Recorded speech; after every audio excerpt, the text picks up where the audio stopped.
A lição de número 7 diz o relacionamento entre nora e sogra, né? E acredito não ser aqui a realidade dos irmãos, mas a gente sabe que muitas famílias têm sérios problemas com relacionamento entre sogra, genro, nora, assim como também o sogro, enfim. Mas hoje nós vamos falar um pouco sobre esse relacionamento entre nora e sogra, tendo como exemplo Ruth, né? E a gente vai falar um pouco sobre a história de Ruth, e assim a gente vai ver o que a lição tem para nos mostrar. Livro de Ruth, capítulo 1, nós vamos ler os 5 primeiros versículos, depois o número 8 e depois do 12 ao 14. Diz assim: E sucedeu que, nos dias em que os juízes julgavam, houve uma fome na terra, pelo que um homem de Belém de Judá saiu a peregrinar nos campos de Moabe, ele e sua mulher e seus 2 filhos.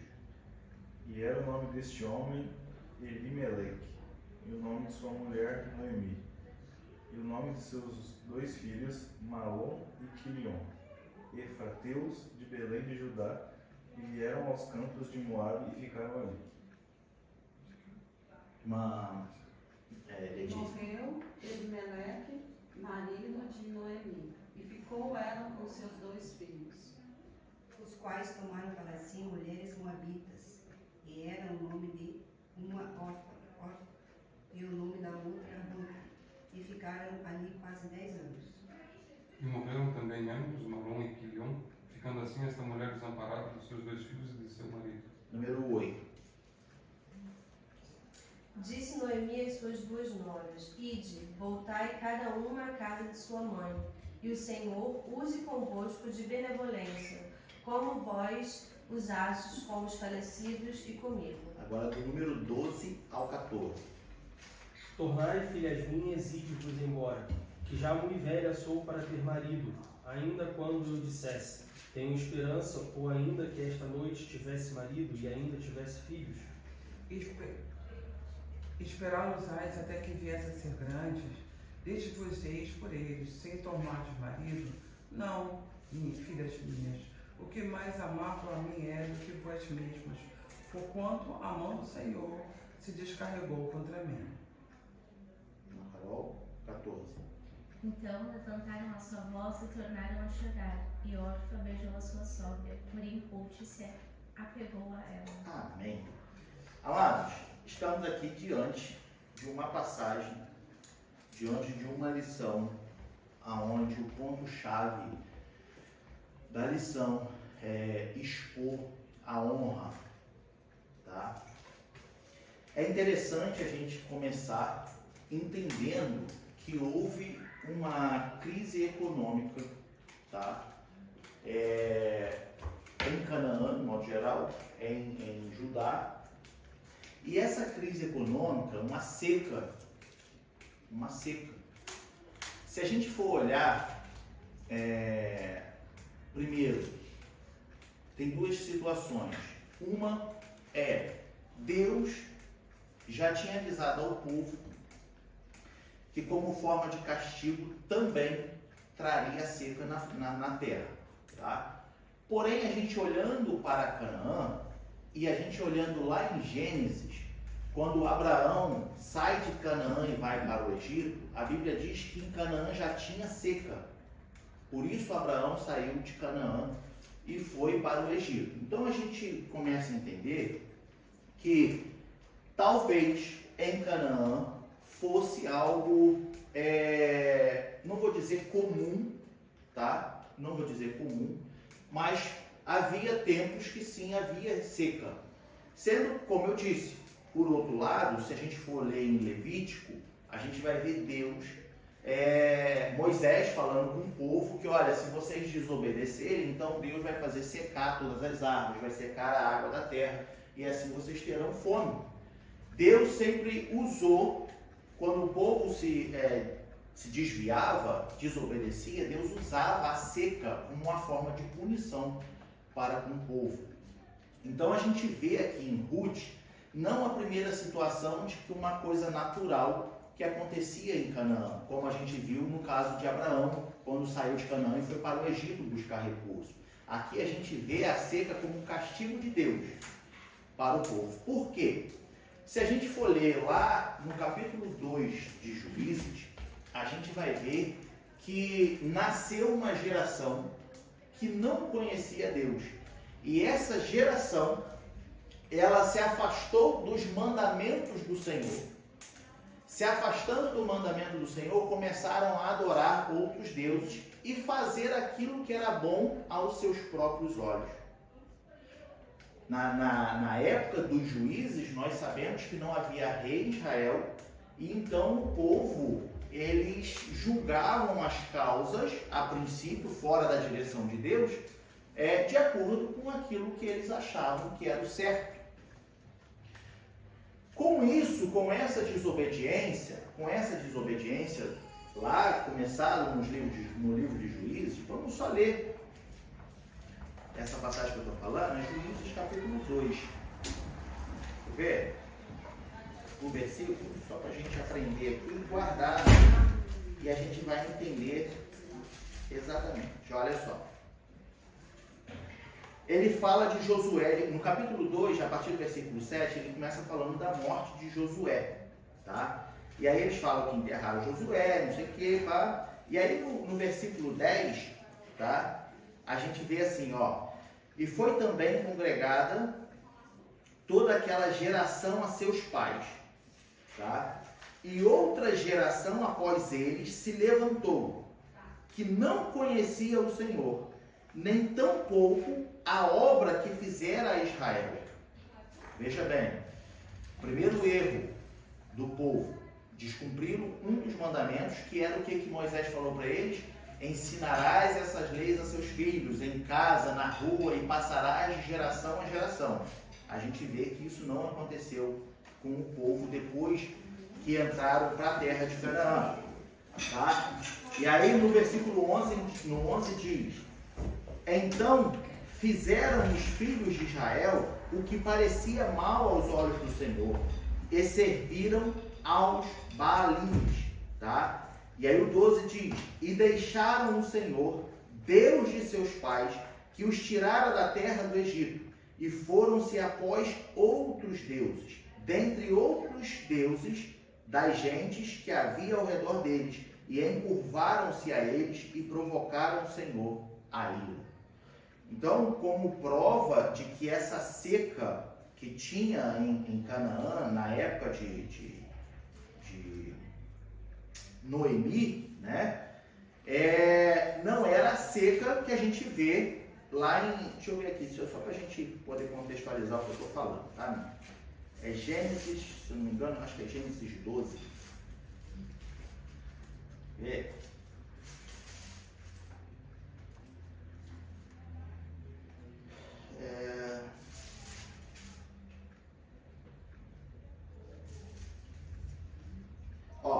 Gênesis 12, 10. Diz assim, ó: e havia fome naquela terra, e desceu Abraão ao Egito para peregrinar ali, porquanto a fome era grande na terra. Tá? Então a gente vê que essa seca que acontece aqui no livro de Ruth não era por conta de má produção da terra, podemos assim dizer, né? Um estado natural da terra, mas como castigo de Deus. Por que castigo de Deus? Porque a geração que agora habitava ali no livro dos Juízes, tá? Foi uma geração que não conheceu a Deus e nem o que Deus fez por eles. Ou seja, um povo, uma nova geração que perdeu totalmente as suas origens. Pode falar. Eu tenho só uma pergunta. Sim. Então, a geração de Noemi, ela era dessa geração, geração, né? Que não conhecia Deus. Então, a Bíblia diz que nem todos adoravam outros deuses, porém a punição vinha para todos. Sim. Então acredita-se que alguns dentro do povo não perdeu as suas origens, só que era uma minoria muito grande, entendeu? Então eram pouquíssimas pessoas que a gente pode aqui confirmar de que não perderam as suas origens, que foi o caso de Noemi, entendeu? Que é o que a gente vai falar no decorrer da lição, tá? Noemi era uma das pouquíssimas pessoas que ainda sabia o Deus que servia, tá? Então, o que acontece? Essa geração, ela cresceu sem saber quem era Deus, sem saber o que Deus fez pelo povo. A gente leu lá em Juízes. Sem saber o que Deus fez pelo povo, começaram a se misturar, porque uma das regras das ordens era não tomar mulher estrangeira, não se misturar com outros povos. Começaram a adorar outros deuses, começaram a se encurvar a outros deuses. E isso, como a gente leu, provocou a ira a Deus. Então, o estado econômico agora, lá de Judá, era castigo de Deus para com o povo. Tá? Pode falar. Eu não estou entendendo, desculpa. O que eu quero entender aqui é, Noemi era moabita. Não, Noemi não era moabita. Moabita era Ruth. Ok. Tá? Entendi. Noemi era hebreia, era povo de Deus. Não, mas é que você está... Hã? Não, é que a gente chegou na Noemi e depois agora eu voltei para Ruth, tá? Ah, tá. Entendi. Não, tô falando de Noemi. Noemi é Eu sóbria. já estou na Ruth, você está na Noemi. Tá? Não, Noemi é sóbria. A gente Eu vim preparado para Ruth. Você tá tá. Não, mas a gente tem que voltar um pouco. Não, mas eu tô... Não, tá certo. É que a gente tem que voltar um pouco, né? Porque se a gente começar direto falando de Ruth, né? A gente não, tudo bem. Não, perde... Não, beleza, tá tranquilo. Qualquer coisa é só falar. Diego tá aí para responder. Tava controlado, ele só fala assim, fugiu muito da irmão, né? Aí o que acontece? Então, eu tô frisando bem isso aqui só pra gente poder contextualizar bem essa parte, tá? O que levou Elimeleque a sair com a sua família de Judá e ir para as terras de Moabe, tá? A seca na terra. Por que essa seca na terra? Por causa da desobediência do povo, tá? Só que a gente vê aqui, no versículo 1 de Ruth, que a gente leu, e sucedeu que nos dias em que os juízes julgavam, houve uma fome na terra, pelo que um homem de Belém de Judá saiu a peregrinar nos campos de Moabe, ele, sua mulher e seus 2 filhos. A gente vê aqui um homem, chefe de família, desesperado, tá? Por quê? Se secou tudo, não tem comida. A gente vê aqui um outro ponto de uma pessoa que agiu no modo sobrevivência, tá? A gente sabe que por trás de tudo tem o plano de Deus, a gente sabe disso, a gente não vai entrar nesse mérito. Mas a gente vê uma pessoa que tomou uma atitude sem consultar a Deus, podemos assim dizer, tá? Porque a Bíblia diz, no sentido, saiu a peregrinar nos campos de Moabe. Ele mirou um lado que teoricamente seria melhor do que onde ele estava e foi, simplesmente foi, tá? Aqui a gente, como eu disse, a gente sabe do plano de Deus, porque hoje nós temos tudo aqui pronto na nossa mão, então a gente sabe o plano de Deus, mas a gente aprende o quê? Decisão precipitada leva à morte, tá? A gente não sabe, eu não posso afirmar para os irmãos que talvez se Elimeleque ficasse em Belém de Judá, se ele estaria vivo. Não sei. Mas o que a gente aprende é que uma decisão precipitada dele, tá, levou a uma crise na família inteira. Meu irmão, mas já estava ruim. Eles já estavam num lugar onde tinha fome, onde estava tudo seco. O que ele ia fazer? Se a gente entende que Noemi, em particular, Noemi a sogra, tá? Noemi, ela era serva de Deus e conhecia o Deus Altíssimo, entende? Nós aprendemos hoje e nós vemos que talvez a Bíblia não diz, mas isso me abre a hipótese de pensar das duas maneiras. Eles podem sim ter pedido orientação a Deus, como a probabilidade maior de não ter pedido orientação a Deus, de ir para as terras de Moab. Tá? Por que eu digo isso? Porque lá só houve morte. A gente vai olhar para a família de Noemi como se não bastasse perder o marido, morrem 2 filhos. Eu entendo que não teve direção de Deus, porque fala, saiu a peregrinar. Exatamente. Esse é o termo. Teria falado, e enviou. E enviou. E o Senhor os conduziu, o Senhor os enviou. Exatamente, é isso aí. Esse é o ponto. Foi exatamente o ponto que eu marquei na Bíblia, que é o sair a peregrinar. E peregrino não tem paradeiro. Entende? Peregrino não sabe sabe de onde vem, mas não sabe de onde vai. Entende? Mas não tem aquela passagem de Jesus diz, né? Que a gente vai, mas muitas vezes a gente não sabe. Ele nos guia, mas muitas vezes a gente não sabe. A gente não tem aquele ponto A, B, C, D. Então, mas como foi com Abraão? Só que a diferença é que Deus falou com Abraão, vai. Entende? O que eu estou levantando aqui, a hipótese, é o quê? Que a Bíblia me dá essa margem para acreditar que Elimeleque simplesmente levantou e foi. Se precipitou. Exatamente. Entende? Exatamente. Ele se precipitou. Por que a gente está falando disso? Por conta da forma como está escrito no versículo 1. Saiu o homem de Belém de Judá e saiu a peregrinar nos campos de Moabe. Ou seja, ele não tinha nenhum objetivo.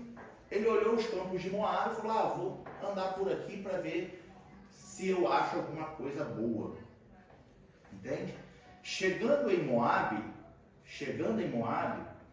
Elimeleque, eles ali, a sua família, sua esposa, seus filhos, eles ficam ali então por 10 anos que eles ficam habitando na terra de Moabe, tá? Agora eu pergunto para os irmãos, abrindo aqui um parênteses, uma pequena pausa, eu pergunto para os irmãos, porque isso é interessante a gente entender para discorrer o restante da lição. Quem eram os moabitas?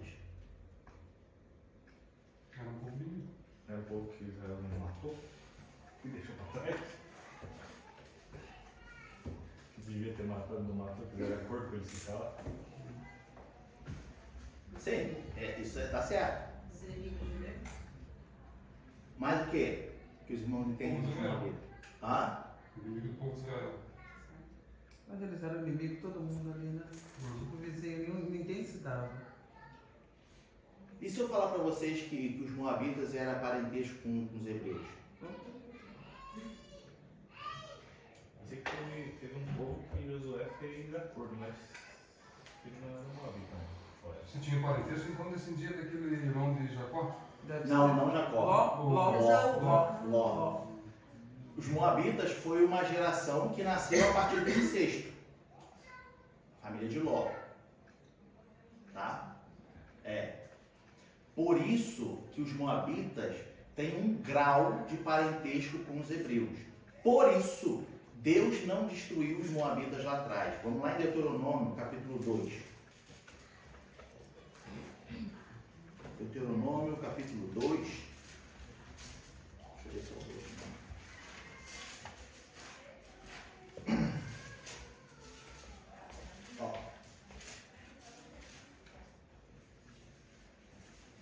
Aqui, versículo 9.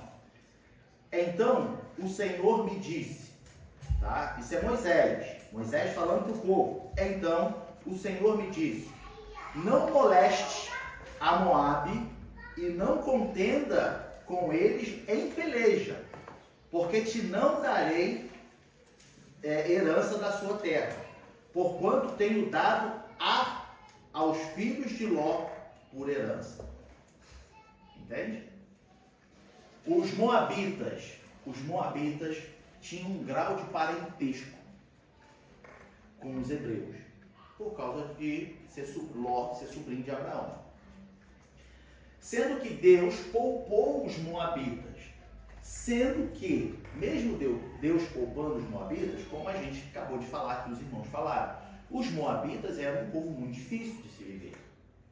Né? Eles, por várias vezes, Davi mesmo, guerreou contra os moabitas. Entende? Por várias vezes. Teve que colocar eles no lugar deles. Por quê? Mesmo sendo um povo que Deus foi lá e abençoou por causa de Ló, tá? Eles eram um povo muito difícil de se conviver. Então, quando toda nessa passagem do povo aqui pelo deserto, né, e tudo, Deus fala, olha, não vai pelejar contra Moabe, não vai guerrear contra ele, deixa ele. Em outra passagem, aí vem o que o irmão Vinícius falou. Deus fala assim, olha, vocês vão fazer um acordo com eles, só que vocês também não vão tomar as mulheres deles em casamento, e nem dar os seus filhos a casamento.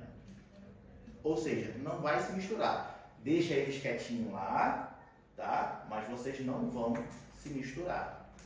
Então, quando a gente vê lá em Ruth, Elimeleque saindo a peregrinar e indo para as terras de Moabe, mais uma vez a gente entende que ele não estava na direção do nosso Deus.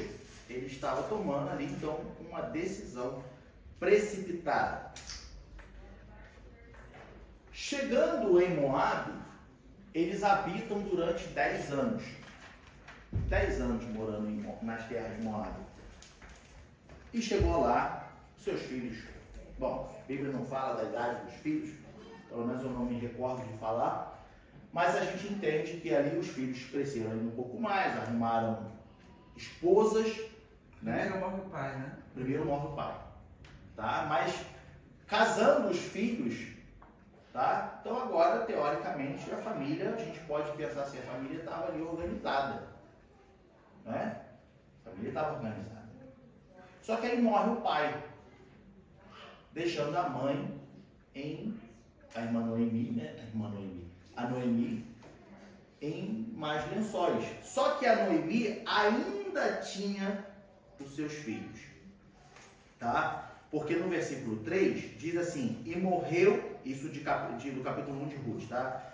E morreu Elimeleque, marido de Noemi, e ficou ela com seus 2 filhos, os quais tomaram para si mulheres moabitas. Ou seja, eles agora precisavam cuidar da mãe. A gente sabe, ou acredito que todos os irmãos saibam, que naquele tempo, essa lei das viúvas, tá? E órfãos, ela era uma lei que as viúvas em particular, falando das viúvas, elas sofriam muito.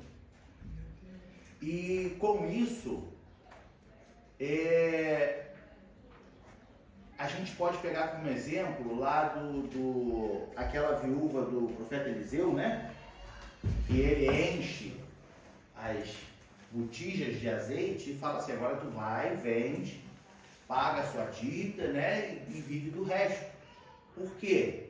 Uma mulher, quando ficava viúva e seus 2 filhos não tinham condições de trabalhar, ela ou era criada pelo parente mais próximo, tá? Que isso é a lei também. Deus cuidou de tudo isso na lei para com o povo. Falou, olha, se alguém ficar viúvo no meio de vós, o parente mais próximo pega e vai redimi-la, vai cuidar dela, né? Só que, em algumas vezes, a gente pode entender que não se tinha parente muito próximo, tá? A gente pode entender que, devido às vezes, havia guerra e às vezes morria todo o parentesco de uma família, entende? E uma mulher ficava viúva. E aí? E agora? São circunstâncias que podiam acontecer. E no mais era difícil ter um parente próximo, como eu disse. Então, pegando essa viúva lá do profeta Eliseu, a gente vê que essa mulher estava desesperada. Porque os credores, eles não tinham pena. Entende? Ó, se você não pode pagar a dívida, então eu pego seus filhos. Não tinha pena. Por isso a gente abre um outro parênteses e a gente vê aqui a particularidade de Deus quando cuida do seu povo. Deus pensa em tudo. Entende? Porque a gente está falando de um estado cultural. Tá? E Deus, vendo que aquela era a cultura, né? Deus então ele dá os mandamentos ao povo, ele dá as ordens ao povo, e pensando em todos os detalhes. Falou, olha, se alguém dentre vós ficar viúva, então vocês vão cuidar dela. Vocês vão dar comida para ela. Vocês vão dar de beber para ela. Ou seja, não vai deixar a viúva desamparada. Né? Lá em Tiago, agora lá já no Novo Testamento, a gente vê Tiago falando que religião é cuidar dos órfãos e viúvas. A verdadeira religião. Porque nesse contexto cultural, essas mulheres sofriam demais, gente. Entende? Agora, Elimeleque morre, fica Noemi com seus 2 filhos. A princípio, a dor da perda, acredito eu, ser muito grande, mas ela ainda tinha um amparo. Ela olha para os 2 filhos e fala, não, ainda tenho os 2 filhos. Que nos dá a entender que podiam trabalhar, podiam ali manter, então, a vida da sua mãe e as suas próprias vidas bem estabilizadas, podemos assim dizer. Não vou dizer bem sucedido, mas estabilizado. Só que a Bíblia não diz a causa, mas passando-se ali então o tempo, quase 10 anos, morre também os 2 filhos. Fala. O que eu li hoje de manhã, que me veio à cabeça, parece, eles estavam lá, mas era uma situação muito precária. Sim. Como se diz assim, vivendo da mão para a boca, né? Sim, só dava para comer. Isso aí. Tanto é que você vê 10 anos ali, elas não tiveram filhos, parece-me que quem come mal não tem estrutura. Quer dizer, era uma forma. E a terra de Moab também estava em. Não, exatamente, eles estavam passando aqui. A gente vê isso muito quando hoje em dia a gente vê na televisão, fome na Etiópia. Eles estão vivendo isso que a gente está falando. Anos a fio, a pessoa tem que pesar 70 quilos, está pesando 35. Exatamente. E está sobrevivendo. Está sobrevivendo. Tem a seca verde, que você tem folha, mas não tem fruto. Isso aí. Eu acredito que deva ter sido, e deve ter acontecido alguma coisa, os caras já vinham sofrendo há tanto tempo, e como as mulheres resistem mais, exatamente. Quando eu digo, né, voltando um pouquinho, dando um passo atrás, quando eu digo que Noemi olha para os filhos, então ela, né, os filhos têm a capacidade de se manter estabilizados, no sentido de a Noemi como viúva ainda tinha os filhos que poderia trazer comida para dentro de casa. Não estou falando que seria fartura. Não. Da mão para a boca. Isso aí. Vendeu o almoço para comer a janta. Né? Mas tinha ali ainda a condição. E estavam a família. Exato. Então, os 3. E a gente está falando de uma época, de uma cultura em que se prezava o nome daquela família. Não deixar o nome da família morrer. Né? Então, se o marido morre, mas ainda tem os filhos, o nome do marido ainda é vivo, né? Então, por onde ele vai, não, eu sou filho de Elimeleque, não, porque eu venho da terra de Judá, porque eu sou... Então, se tinha muito esse respeito, né, entre as famílias. Só que passado quase 10 anos, ele, né, diz aqui no versículo 4, e ficaram ali quase 10 anos, ou seja, não foi 10 anos certo, quase 10 anos. E morreram também ambos, Malom e Quilion, ficando assim esta mulher desamparada dos seus filhos e do seu marido. Entende? Agora eu acredito que nesse momento as pernas de Noemi tremem. Entende? Por quê? Numa terra seca, aparentemente aqui não se tinha conhecidos na terra de Moab. Mas tinha a família das esposas. Não tinha ligação. A gente vê pelo texto que não se tinha ligação. Então agora ela olha para si e fala: o que me sobrou? Nada. Não sobrou nada. Pode falar. Ela coloca uma coisa muito bonita, aquele versículo, né? Mesmo que eu ainda tivesse esperança e conhecesse um homem e fosse ter um filho, que era a tradição, né? Poderia vós esperar tanto tempo até que eles fossem adultos? Quer dizer, ela via que ali no limite dela não havia mais nada para fazer. Exatamente, não. E como eu disse, a Noemi, ela ainda foi bem... Qual seria a palavra? Sábia. De falar: minha filha, olha só. Situação é assim. Agora. Ela foi corajosa também, né? Ela disse: olha só, eu vou Ela ficar sozinha, mas vocês vão ver a vida de vocês, porque eu não vou ter mais filho, vocês não, eu não tenho nada para dar para vocês, então vocês têm que agora ver a vida de vocês. Ela não foi egoísta. Não. Isso que eu acho bonito nela. Porque ela podia falar: olha, tá mal, mas arranja um marido aí, me sustenta. Então. Nossa, cada um toca o seu barco. Exato. E essa atitude de Noemi é que nos remete ao início do nosso papo, que mostra que ela era temente a Deus. Tá? É um exemplo. Por que eu digo isso? Por que eu digo isso? Porque a gente vê na história, na passagem, que Ruth, ela vai falar com Noemi, fala: não, eu vou ficar contigo. Entende-se que Noemi era um exemplo. Porque como a gente está levantando, Noemi podia muito bem falar assim: não, agora vocês vão arrumar outro marido, eu vou tentar arrumar também, e a gente vai continuar vivendo. E ali, até que isso tudo acontecesse, imagina a situação que eles não iriam viver. Mas se pudesse, se nessa né? altura do campeonato, quem Exato. casa comigo, não, mas né? eu digo em relação às noras, né? Não, mas quem que casa comigo nessa altura? Ah, não tem é. nada a dar. Quem é o corajoso? Exatamente. Então, a gente entende, ou eu entendo, que essa atitude que Noemi teve mostrou muito sobre o caráter dela. Entende? Ela não era egoísta. Não era. E ela tinha um temor. Entende? Por que eu estou relacionando isso, mano? Porque quando a gente guarda os princípios de Deus em nós temos amor para com o próximo. Entende? A gente se coloca na posição do próximo.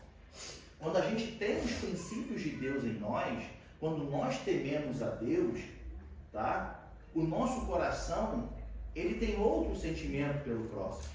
Ele não quer que você passe pela mesma aflição que eu estou passando. Entende? Então, por isso que eu digo, e eu digo com a minha certeza, que eu entendo, que é o quê? O gesto que Noemi teve mostrou muito sobre o caráter dela. Sabe? Porque assim, as noras, isso eu tenho certeza, olharam para ela e falaram assim, talvez, né? Pensando aqui, uma alegoria. Essa mulher vai liberar a gente, como é que ela vai viver? Essa mulher vai liberar a gente, o que ela tem? Não, uma pensou assim, a outra assim, eu vou pegar a minha Não, foi. Olha só. A órfã foi embora. Olha só, então, mas olha só. As duas falaram que iria com ela. Olha só. Versículo 8. Disse Noemi às suas duas noras: ide, voltai cada uma à casa de sua mãe, e o Senhor use convosco benevolência, como vós usaste com os falecidos e comigo. O Senhor vos dê que acheis descanso, cada uma em casa de seu marido. E beijando-as, ela levantaram a sua voz e choraram. Aí, e disseram-lhe as duas: certamente voltaremos contigo. As duas. Entende? Voltaremos contigo ao teu povo.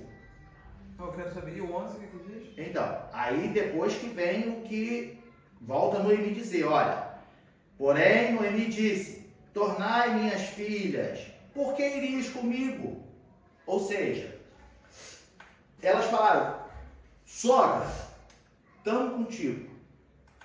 Mas no 14 que fala: Então levantaram a sua voz e tornaram a chorar. E a Orfa beijou a sua sogra, porém Ruth se apegou a ela. Então. Só a Ruth que se apegou. Então, sim, é o ponto. Eu vou chegar lá. O que eu estou querendo expor é que quando Noemi fala para as noras, voltem para seu povo, vai casar, vai arrumar um outro marido, as duas se prontificaram, falaram, não, a gente vai te seguir. As duas. Aí Noemi para no meio do caminho e fala, gente, pelo amor de Deus, bota a mão na consciência. Eu já sou velha, eu não posso casar, eu não posso ter filho. Se eu tiver filho, vocês vão esperar o filho crescer para casar. Né? Se eu arrumar alguém, entende? Isso as duas estavam indo com ela. Aí ela para e fala, gente, volta. Aí foi nessa hora que Orfa falou assim, então eu vou voltar. Sim, mas desculpa, eu fico pensando aqui no meu alemão. Uma coisa é aquela coisa da barriga, né? Primeiro eu falo, eu vou contigo. Aí, quase aquilo que, tipo assim, você vai fazer qualquer coisa, todo mundo, não, tô junto, eu tô aí. Aí depois você fala, peraí, quando a coisa fica meio assim, o caminho é longo, um calor danado, peraí, meu pai também são só 2 horas de viagem a pé, o outro são 2 semanas. Sabe uma coisa? Vou pra casa do meu pai. E a outra fala, não, eu vou contigo. Entende aquela ideia da barriga? Pode ser assim. Não importa, mas é sempre o primeiro. Sempre que acontece alguma coisa, tô junto, gente. Então, exato. Eu também abro uma margem para pensar nesse lado de que, por exemplo, o órfão, pelo menos, né, ela deve ter ido por impulso. Oh, não, Ruth, eu tô contigo, vamos sim. Naquele momento ali, não, vamos seguir a nossa sogra. Chegamos até aqui, vamos embora, né? Vamos embora. Né? Só que quando Noemi chama a razão, né? Fala, gente, peraí, senta aí. Acho que vocês não estão entendendo a situação que a gente está vivendo. Né? Senta aí. Não, peraí. Aí, vamos imaginar, né? Vamos imaginar. A gente só tem um resumido, né? Exato, né? Vamos imaginar. As 3 pelo caminho, aí Noemi... Aquela poeira danada. Porque a gente está falando de uma época em que você andava pelos caminhos e chegava em casa preto. Não, aquela poeira. Por isso você tinha o costume de lavar os pés. Entende? Por quê? Porque chegava em casa os pés estavam pretos.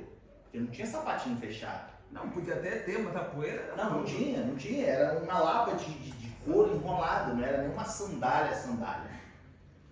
Entende? E aí você imagina, quando a gente fala, tá? Lendo a Bíblia, às vezes a gente não deixa a nossa imaginação chegar onde realmente poderia ser aquela realidade. O problema é a gente tem que sair da nossa idade. Exatamente. Por isso, abrindo um pequeno parênteses, é importante a gente estudar a cultura da época, a geografia daquela época. Entende? Porque quando a gente entende a geografia da época, como é que era realmente, como é que era o costume, como é que era viver naquela terra, aí quando a gente lê esses tipos de passagem, aí a nossa mente já está assim, ó, o negócio era difícil. Entende? Fala. Eu acho que o segundo ponto que eu entendo, de certa forma, órfã, ela tinha que voltar para a casa da família dela que ela conhecia.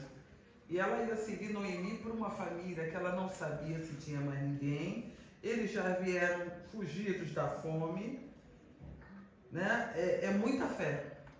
Sim. É muita fidelidade. Não, exato. Pode falar. Enquanto eu estou ouvindo aqui, o que me veio ao coração é que naquela hora, a primeira vez que a Noemi falou para as duas, ali foi, né, como se fosse um impulso, agiu-se por impulso. Aí ela chamou e falou, a verdade é essa, nua e crua. Exato. Aí eu me lembrei, ali o caráter da pessoa parece que você é e você vai permanecer fiel, ou você está agindo só por... Você se deixa levar. Por impulso. E no caso ali, hoje em dia, quantas vezes a gente vê hoje em dia nós a sermos testados, a nossa fé também, usando esse parâmetro, né? Que meu irmão, para seguir a Deus, está preparado? É assim. Aí você fala, pois é, né? Isso é muito difícil. É melhor, deixa pra lá. Eu vou ficar por aqui que é mais fácil. É verdade. Aí eu fiz essa comparação. Sim. Uma boa comparação. A Orfa, ela... Mas eu não sei se era o caráter dela, assim, que esse temor que ela não tinha, que Ruth tinha, e a Ruth permaneceu fiel ali aos princípios de Deus. Mas a Orfa... A gente vai falar. Mas o que eu acho muito interessante, eu tenho uma menina que eu cuido da Somália, e ela sempre fala pra mim, Kátia, são 5 dedos, nenhum é igual. Ela sempre bota esse... Eu falo, mas por que você não faz... Olha, 5 dedos, Kátia, nenhum dedo é igual. Então eram 2 personalidades. Eu não digo que a Orfa estivesse errada, eram 2 possibilidades. Mas aí o que conta é qual era o relacionamento que existia entre Noemi e a Sora. É aí que entra a lição, né? O relacionamento era tão bonito que a outra foi falar, olha, se tiver que passar fome, vamos passar junto, eu vou contigo, tudo que você... Se eu não encontrar nada, não encontrei, mas o que nós temos é tão precioso que eu quero seguir. E a outra pensou, e também é legítimo, eu não vou jogar pedra nela, vou voltar para casa do meu pai. Tem um primo lá, ela tinha o quê? Eu calculei, devia ter 14 anos quando casaram. Mais 10 são 24, tá joia, rapaz. Tá joia. Fala, Melissa. Não, eu quero falar que obviamente é muito importante de fazer tudo com isso, porque às vezes a gente pensa que quantos de nós estivesse na situação das meninas com 24 anos ia falar, não, vou lá. Uma terra que eu não conheço. Vou passar fome com a minha sogra sem perspectiva. Todo mundo ia querer voltar pra casa do seu pai, com certeza. A gente tem que ser realista, né? A gente tem que ser realista. E no caso que a irmã falou, né? Talvez fosse ali a personalidade de da órfã, que ela abandonou, falou, realmente. Eu não enxergo por esse lado na questão dela, entende? Eu simplesmente entendo que, tipo assim, a sua sogra legal lhe deu uma escolha. E outra coisa é sogra, né? Eu não sei se eu segui a sogra. Entende? A sogra dela liberou. Vamos pensar assim, é como se Deus chegasse para você e falasse assim, minha irmã, minha filha, você tem esses 2 caminhos, os dois, não estou falando de certo ou errado, você tem esses 2 caminhos. Qual que você quer ir? Entende? Então eu enxergo muito por esse lado. E não assim como tipo, a órfã abandonou, pulou do barco. Não, porque ela tomou a atitude de ir. Fosse ali por impulso. O povo dela. Não, fosse por impulso, sim, a probabilidade de ter ido por impulso, vamos sim, vou seguir Ruth, né? Vou seguir minha sogra, vou seguir a Ruth, vamos embora, né? Talvez sim fosse por impulso, mas ela foi, entende? A gente deve pensar que talvez se Noemi não tivesse parado de novo e falado, ela tivesse ido. Eu não entendo que foi por impulso. Também não entendo que foi porque Ruth tinha uma relação com Noemi melhor do que Orfa. Por quê? Porque Ruth, no versículo 16, ela fala no final, o teu Deus é o meu Deus. Então, o que eu entendo,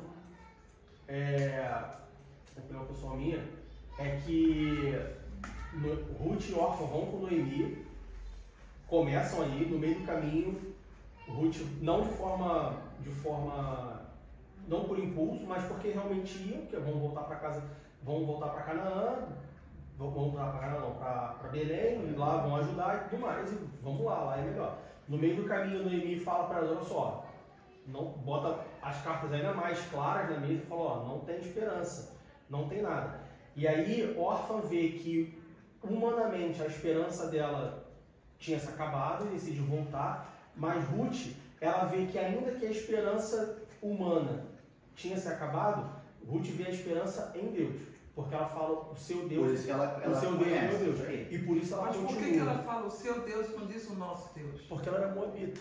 Sim, mas eu digo assim, já que você está analisando dessa maneira, e diz assim, porque ela já vivia tanto tempo com ela, eu acho que foi um processo. Depois virou o Deus dela, mas ela fala que era o teu Deus é o meu Deus. Eu sigo a você. Então, mas aí, não era o Deus dela. Então, mas aí esse é o ponto. A Carol queria falar. Fala. Não, é que acho que para chegar nessa decisão que a Noemi apresentou, teve um relacionamento de 10 anos que ela teve com cada uma delas. Sim. Nada do nada também. Sim. Então, é o cultivo que você vem, né? Isso. Vem tendo com Isso aí. E a questão de... Minha sogra é legal, mas não ia falar. Eu também não é família, não.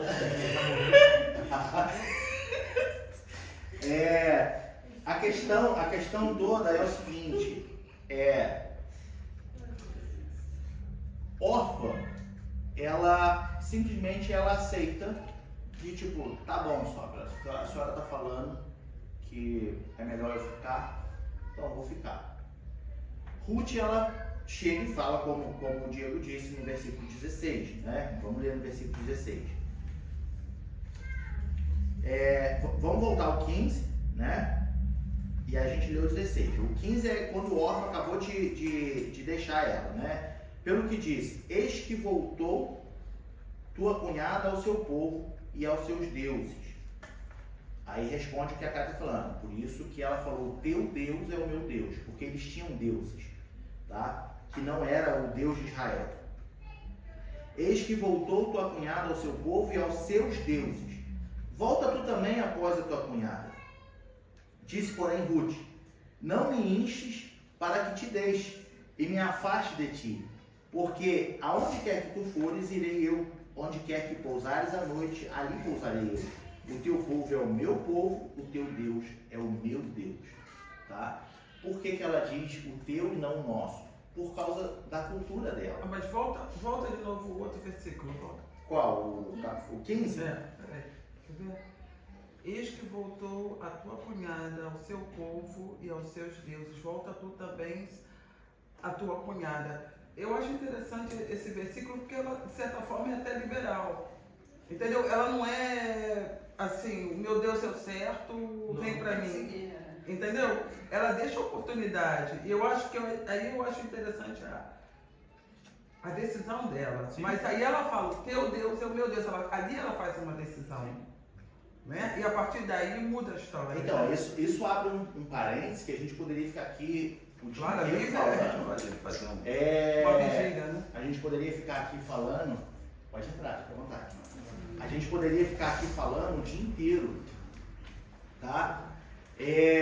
Mas aqui abre um parêntese que é o quê? O fato dela, igual a irmã levantou, a Noemi, ela, né, era liberal e tal. Aqui mostra parte da desobediência do povo. Entende? Mesmo que Noemi ainda tivesse um pouco dos princípios em relação aos demais que esqueceram. Entendeu? Mas aqui mostra, primeira coisa, que como princípio do Deus de Israel, ela nem poderia estar ali misturada. Entende? Então, o ponto que a irmã levantou, né, de que ela era liberal, isso mostra o quão, mesmo que, vamos deixar bem claro, mesmo que dentro um grupo de pessoas, uma nação, ela fosse diferente em relação aos outros, porque ainda tivesse alguns dos princípios, tá? Ela estava sem conhecimento dos mandamentos do Senhor. Não, claro. Entende? Porque senão ela nem estava ali, ela nem teria deixado casar, podemos assim dizer. Entende? Não, porque era uma coisa forte, né? Diga assim, ela colocou, né? A tua cunhada voltou ao seu povo e aos seus deuses. Aí você fica craque. Forte. Né? Porque, né? Mas aí mostra mesmo que a Noemi, ela mesmo tendo misturado com o povo moabita, que não era a vontade de Deus, mostra que ela tinha certo dentro dela que aquilo não era a vontade de Deus, né? Do Deus que ela tinha outro Deus. Então, eu não vou dizer, vamos separar de Deus e a vontade dela, né? Ela só estava voltando para Belém porque ela soube que estava tendo uma colheita agora. Melhorou a coisa, né? Entende? Então ela falou, vou voltar. Tá? Ela tinha esperança. Tinha esperança. Pelo menos para comer. É aquela coisa, não estava esperando outra coisa. Entende? Então, colocando o que a irmã levantou. eu entendo que ela estava voltando não porque percebeu que estava fora da direção de Deus, porque o desespero ali, meu, já tinha cegado totalmente. Entende? Ela estava voltando porque ela ouviu que na sua terra natal, na sua terra principal, opa, as coisas lá estão melhores do que aqui. Então vou voltar para lá, porque lá eu tenho mais chance de sobreviver. Entende? Mas, peraí, Pode falar. faz muito sentido. Porque se fosse assim, ela já tinha ido há muito tempo com os filhos dela. Não, se ela tivesse, se soubesse antes e essa colheita. Porque a gente não sabe cronologicamente, Exato. porque eu imagino alguém que está fugindo da seca. Porque quando você ouve que a coisa está melhor, você já vai voltando. Lembra muito a história do José do Egito e como eles fugiram e mandaram os irmãos. Mas ela como viúva não podia voltar. Hã? Ela como viúva não podia voltar. Mas ela não voltou viúva? Não, depois que os filhos morreram. Só depois, né? Mas por que ela não podia voltar? Porque eram os filhos que mandavam. Os filhos, Ela aquilo que eu falei lá no começo, a questão cultural. mais próximo, né? Exato. Se os filhos tivessem morrido, o irmão do marido dela casaria com ela e seria o dono dela. Mas, no caso, os filhos é que tinham que tomar a decisão para poder Se tivessem voltar. vivos. É. Sim, sim. Eles que, como eles sustentariam ela, né? Eles estavam lá, é tipo a tutela. Os filhos tinham a tutela da mãe.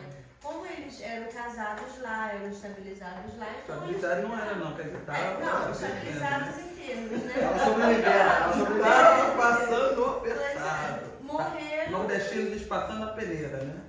Tava difícil.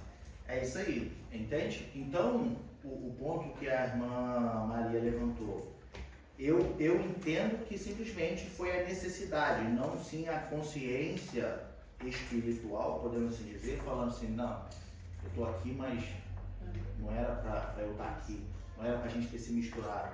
Por isso vocês vão e voltam para os seus deuses, que eu vou embora para cá. Por causa de estar escrito ali dela ter falado assim, ela voltou para os seus deuses, que ela sabe a diferença do Deus dela. Sim, ela dos outros sabe, ela deuses. sabe o Deus que ela serve. Isso mostra o caráter dela em relação dentro do povo dela, que ela era, podemos assim dizer e levantar, que ela era diferente. Não só sabe, mas dava testemunho. Né? Exatamente. Ela sabe. Exatamente. E isso volta então, né, nesses quase 10 anos de convívio, esse exemplo, esse convívio é que fez Ruth ver nela. Esse é o ponto-chave. Esse é o ponto-chave. Viu nela a diferença. Exatamente. Esse é o ponto-chave. Para ela depois dizer, o teu Deus é o meu Deus. Isso aí. Para ela ficar bem claro. Esse- Eu sou esse- moabita, mas... Esse é o ponto-chave da lição. Entende? Esse é o segredo da lição. Por quê? Noemi vivendo naquela terra, tá, estrangeira, e na situação em que viviam, tá, por quase 10 anos morando ali, algo diferente as suas noras viram nela. Entende? Algo diferente. Aí eu vou voltar de novo e levantar a questão. Por isso, as duas falaram, nós vamos contigo ao teu povo. Entende?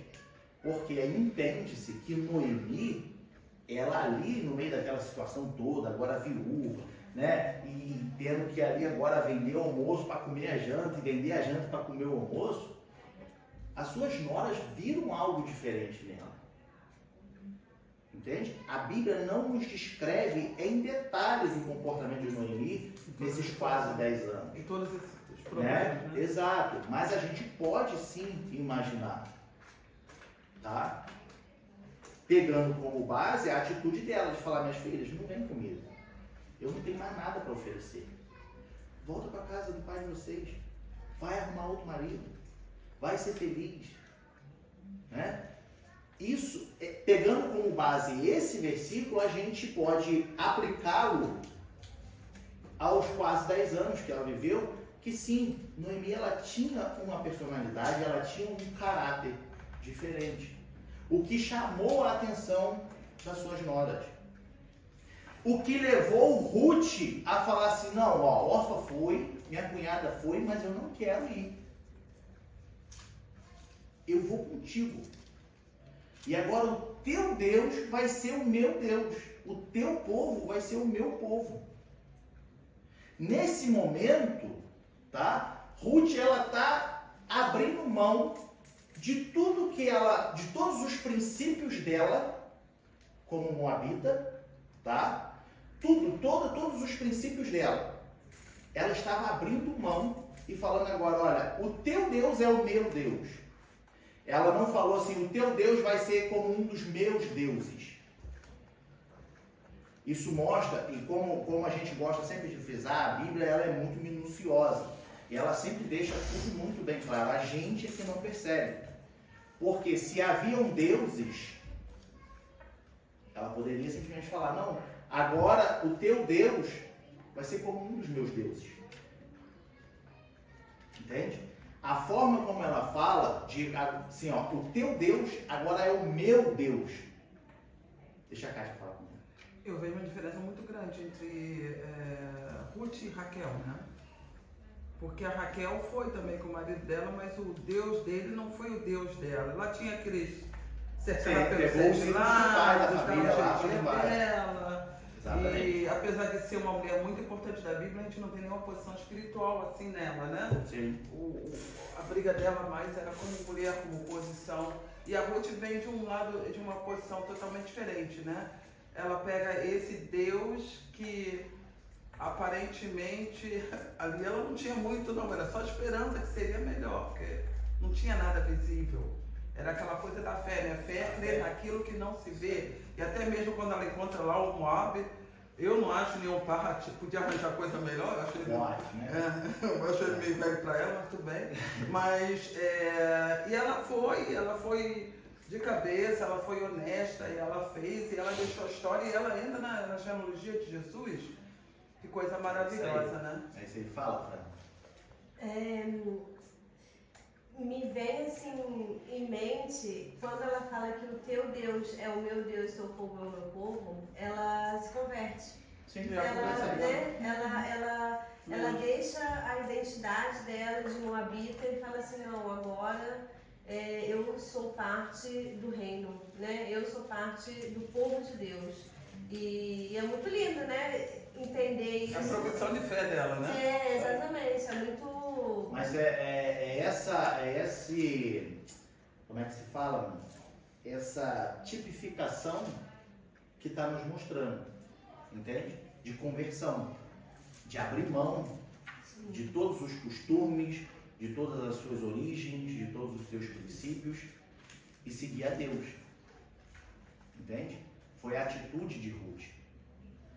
E também ela sai de um Deus do plural para entrar num Deus singular, exatamente, né? É interessante também. Pois é, esse que é o ponto que eu estou falando, que ela poderia muito bem, se ela não tivesse se convertido, como a gente está levantando, ela poderia muito bem falar assim para Noemi, falar, agora o teu Deus é como um dos meus deuses.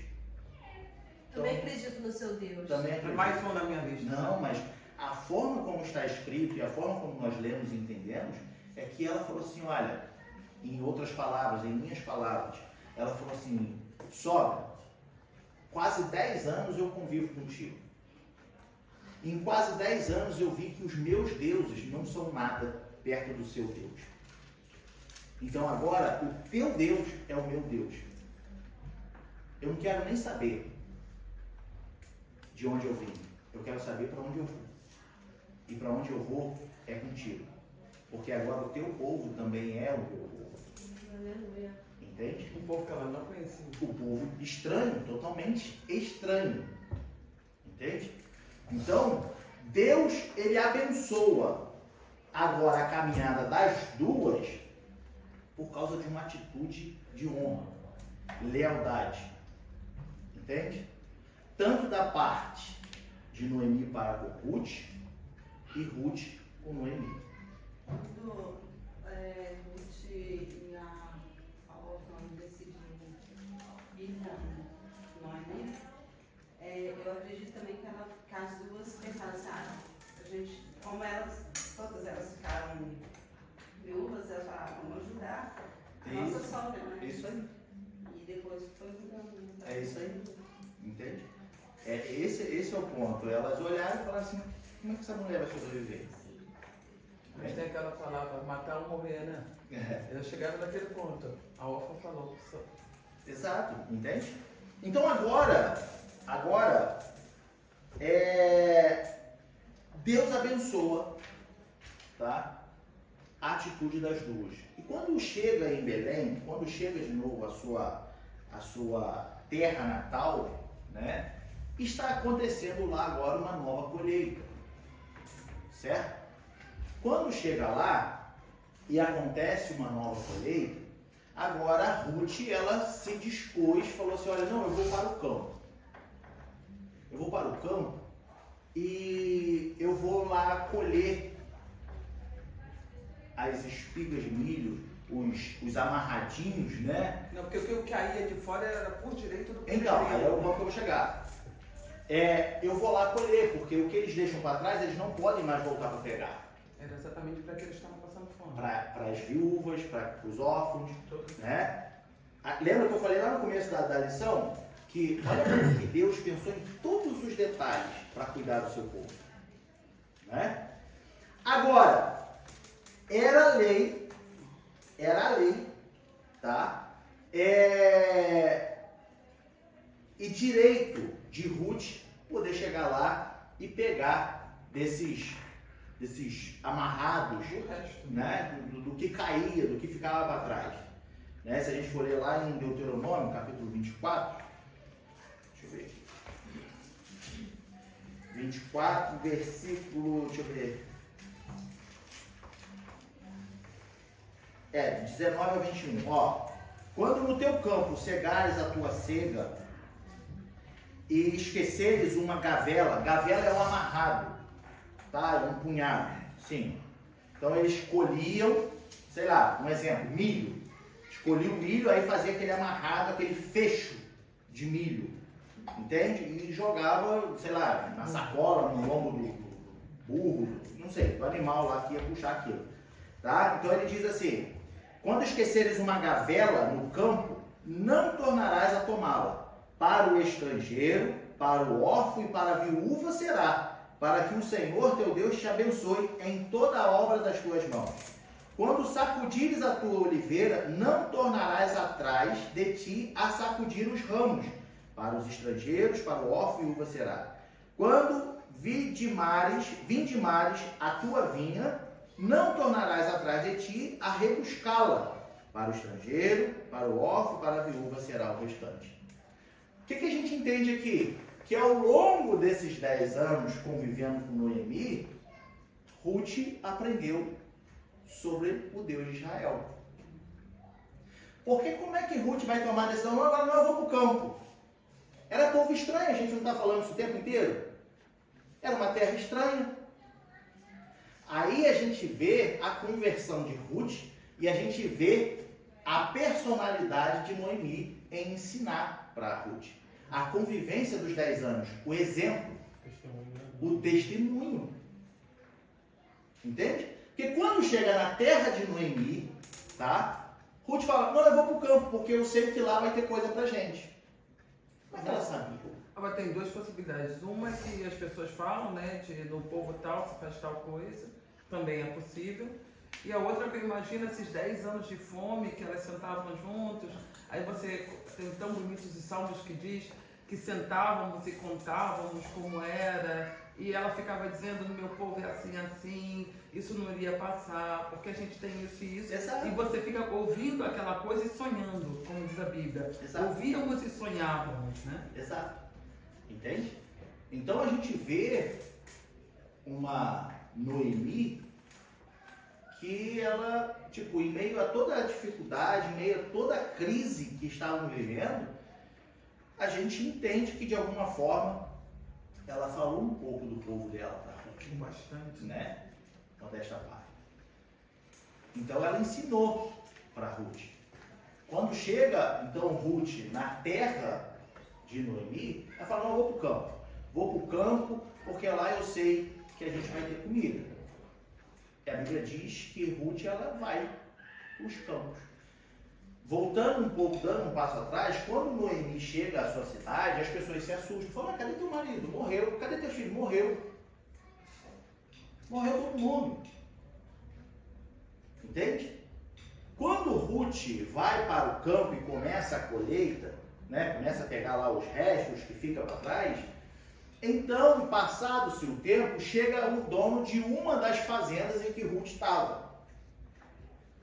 E esse dono era Boaz. Tá? Por quê? Ruth não ficava em uma terra ali pegando. Não, ela saía pelas terras. Saía. Ia pegando. Entende o que ficava atrás? Dado o momento, ela estava numa terra em que Boaz era o dono. E aí, Boaz fala assim, de onde vem essa menina aí? Que menina é essa aí? Aí eles contam para ele quem era aquela menina. Não, essa menina chegou com Noemi, né? Esposa de Elimeleque. Elimeleque? Não, peraí. Elimeleque? Tu falou Elimeleque? Não, peraí. A gente precisa resolver isso aí. Por quê? Descobre-se então que Boaz era o parente remidor que seria capaz de tirar todo mundo daquela situação. Como é que Deus faz as coisas, né? Tanta fazenda para não cair. Exatamente, né? Eu imagino a noite do Boaz, que ele dormiu e falou, caramba, agora, não, meu parente, vou ter que resolver isso. E olha, Noemi, vou ter que resolver isso. Essa noite ele não deve ter dormido. Tá? Noemi, a gente vê na história, se você for ler todos os 4 capítulos de Ruth, porque particularmente, se você não leu tudo, lê 20 minutinhos tu lê, no máximo. Você vai ver que Boaz, ele fala que Noemi tinha terra e estava à venda. Remida, né? Estava à venda. E que um outro camarada, um outro cidadão, que eles não mencionam quem era, tá? Que teria que remir, que teria que cuidar dela. Porque era o camarada que tinha comprado as terras que estava vendendo da parte de Noemi. Entende? Então o que acontece? Boaz, ele passa a saber agora de toda aquela história, de toda a situação. E ele fala assim, não, a gente precisa resolver isso. Vamos lá, vamos conversar, vamos ver quem é essa menina. Então Ruth, agora sabendo quem era Boaz, Ruth chega para Noemi e fala, olha, aconteceu isso lá no campo. E, né, aí a alegoria minha, eu fico imaginando o olho de Ruth brilhando e o coração de Noemi se alegrando. Por quê? É uma luz no fim do túnel. Um holofote, né? A pessoa que saiu da seca, foi para um lugar ruim, ficou lá, perdeu o marido, perdeu tudo, agora volta e saber que há um possível remidor, há um possível cuidador, um parente que pode tirar a situação delas, mudar a situação delas, né? Imagina como é que não ficou o coração dessas duas mulheres quando soube dessa história toda. De barriga cheia, né? E comendo, né? Comendo, a cara toda suja aqui, comendo, e aí? Agora a gente tem alguém. Além de milho, a gente tem a terra. Né? Então, Noemi, na sua sabedoria, Noemi fala assim, olha, Boaz ele vai dormir em tal lugar essa noite. E você, porque Ruth não era serva de Boaz, Ruth não era nada. Ruth só era uma estrangeira coletando, né, os alimentos do campo. E aí Noemi fala para Ruth, fala, olha só, Boaz vai estar deitado em tal lugar assim, assim. Você vai lá de noite e descobre os pés dele. Tá? É interessante a gente entender que não tinha luz. Tá? Era escuridão. Poderia ter uma fogueirinha lá. Não, mas tinha aquelas lamparinas, não tinha? Não, no campo, nessa época, lamparina eu acho que não. Não tinha luz. Até porque tem um versículo aqui, ó. Quer ver? Eu só tenho que achar aqui, ó. Olha só, capítulo 3. Da onde? De Ruth, né?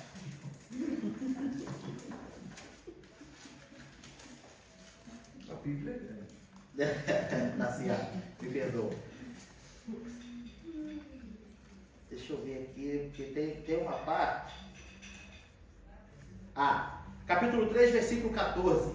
Ó, ficou-se, pois, deitada aos pés, ou seja, Ruth ficou deitada aos pés de Boaz até pela manhã, e levantou-se antes que pudesse um conhecer a outro, porquanto disse, não se saiba que alguma mulher veio a ele. Mas o que é deitar? Agora vamos deixar Então, uma das vamos crianças lá. do lado. Então. O que é essa história de deitar os pés? Esse costume de descobrir os pés, como eu disse, naquele passado, naquela cultura, era comum um homem chegar em casa e vir a mulher, vir uma serva e lavar os pés. Por quê? A gente falou do deserto, a situação, a sujeirada toda que era.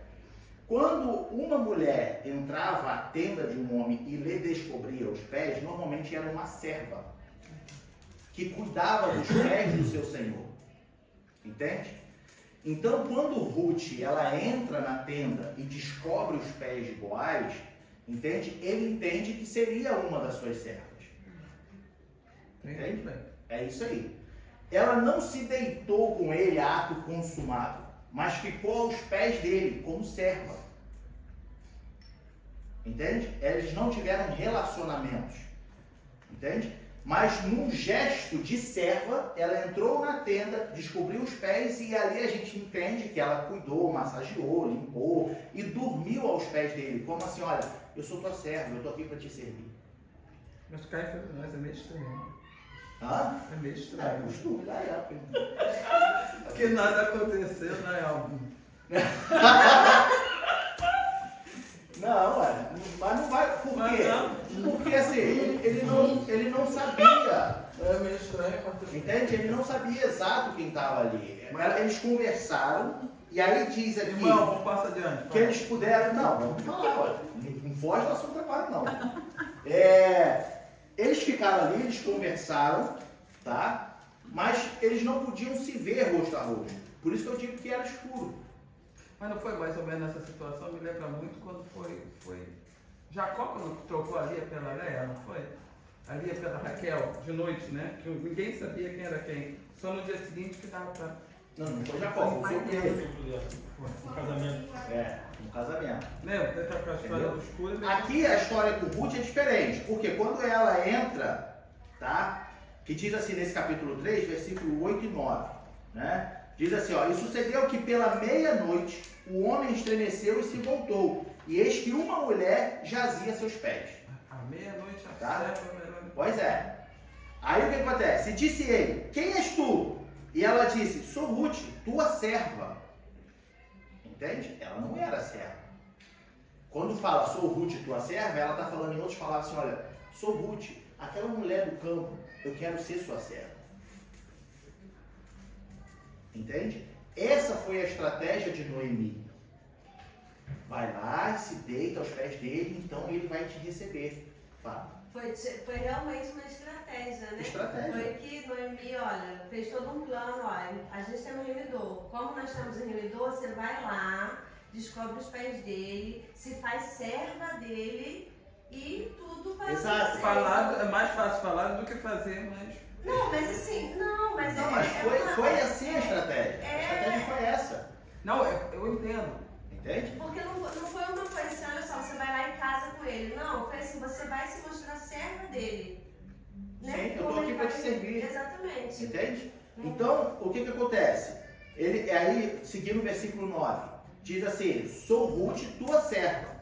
Estende, pois, a tua aba sobre a tua serva, porque tu és o remidor. Quer dizer, ela tinha, não era, tem um motivo, né? Porque tu és o meu Sim. remidor, não é porque eu cheguei... Não, sim. Né? Só que aí, olha que interessante, o que lá atrás, a atitude de Ruth, a conversão de Ruth, vamos botar assim, vamos dar nome, a conversão de Ruth causou a impressão no povo onde ela chegou. Por quê? Boaz diz para ela assim, disse ele, bendita sejas tu do Senhor, minha filha, melhor fizeste esta tua última beneficência do que a primeira, pois após nenhuns jovens foste, quer pobres, quer ricos. Agora, pois, minha filha, não temas, tudo quanto disseste te farei, pois toda a cidade do meu povo sabe que és mulher virtuosa.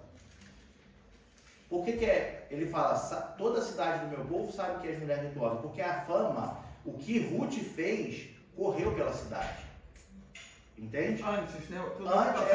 Quando eles chegaram, exato, quando eles chegaram, que Noemi falou, não, eu estou viva, mas meu marido morreu, meu filho morreu, essa aqui é Ruth, minha nora. Então, a partir dali, toda a cidade ficou sabendo O que Ruth fez? O papel dela. E isso comoveu o coração de muitos, assim como também de Boaz. Fala. E também ela não foi, né, como está escrito ali, ela não foi atrás dos jovens, né? Nem pobres, não, ela se casou. procurou outro casamento. Ela ficou ali cuidando. Exatamente. Né, Exatamente. Entende? Então, essa postura dela, essa determinação dela, tipo, não, eu vou. Quando eu falei que o Deus de Noemi é o meu Deus e o povo dela é o meu povo, então eu vou até o fim. Entende? Então, isso encanta ele. Só que o que acontece? Por que eu digo que estava escuro? Porque, como eu disse, eles não podiam se ver. Portanto, ele perguntou, quem está aí? E aí, em conversa, eles sabem quem estava ali. Só que pela manhã, ela levantou mais cedo para que as outras mulheres não vissem que ela estava ali e começasse, né, o tititi. Certo? Estratégia de Noemi para com Ruth, tá? E agora Boaz, o que ele faz? Ele vai redimir a Ruth, né? Ele chega e fala assim, olha, eu não posso assumir a causa de Noemi, ou a sua causa, né? A parte de Noemi tem um outro homem que comprou. Então quem tem que redimir Noemi é esse outro homem que comprou a parte dela, a terra dela. Só que eu vou juntar aqui os anciões e nós vamos chamar esse homem e a gente vai ver o que vai fazer. Porque você, sendo nora de Noemi, você tem que ficar aos cuidados dele. Desse camarada que comprou as terras de Noemi.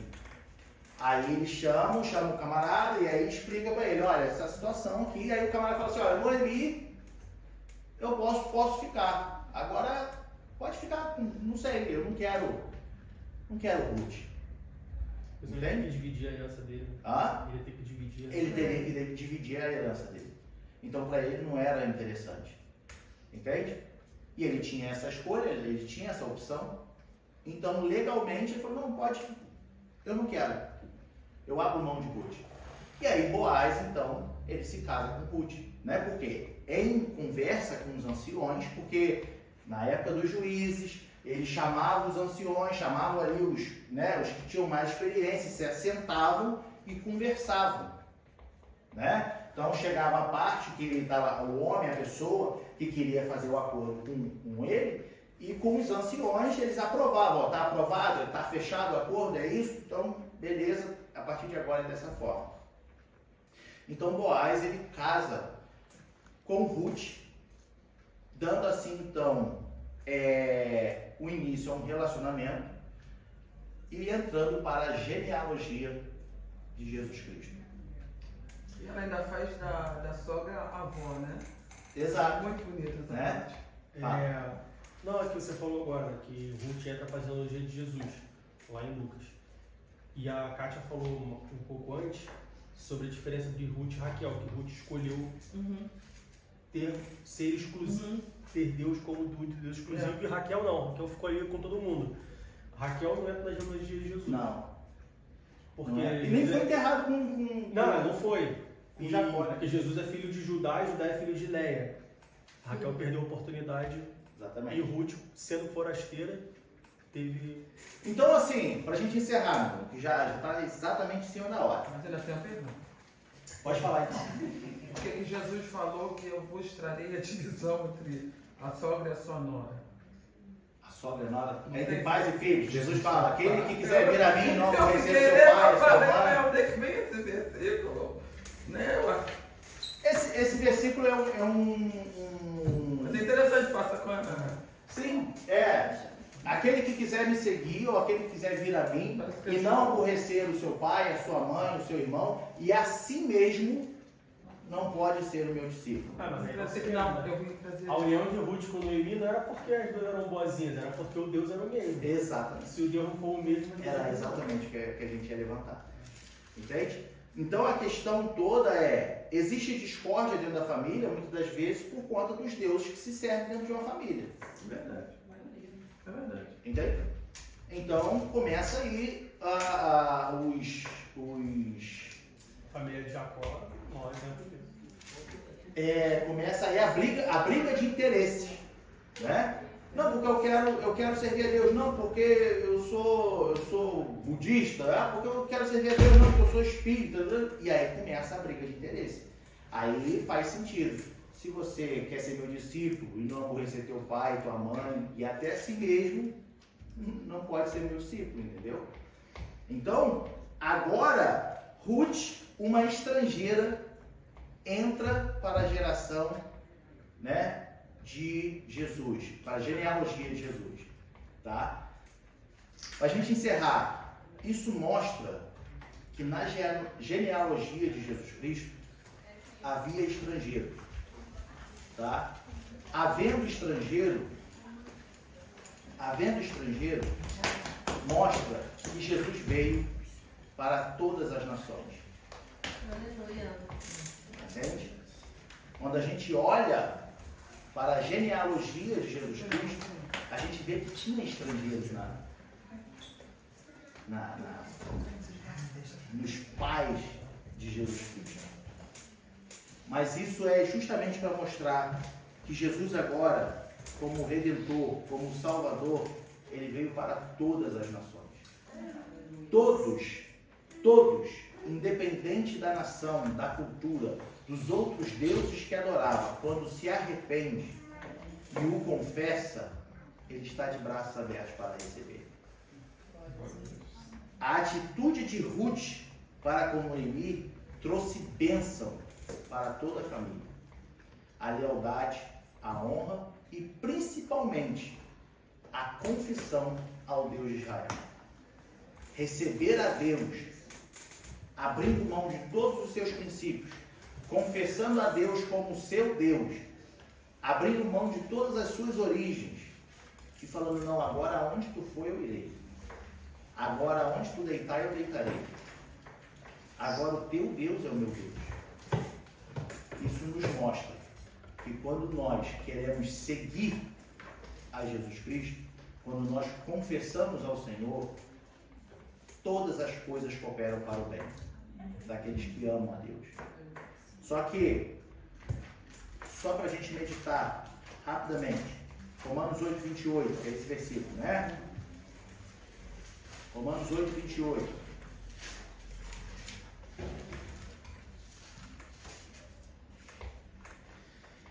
E sabemos que todas as coisas contribuem juntamente para o bem daqueles que amam a Deus. Amar a Deus é obedecer, é seguir, é renunciar àquilo que você ama, é estar sujeito à vontade de Deus.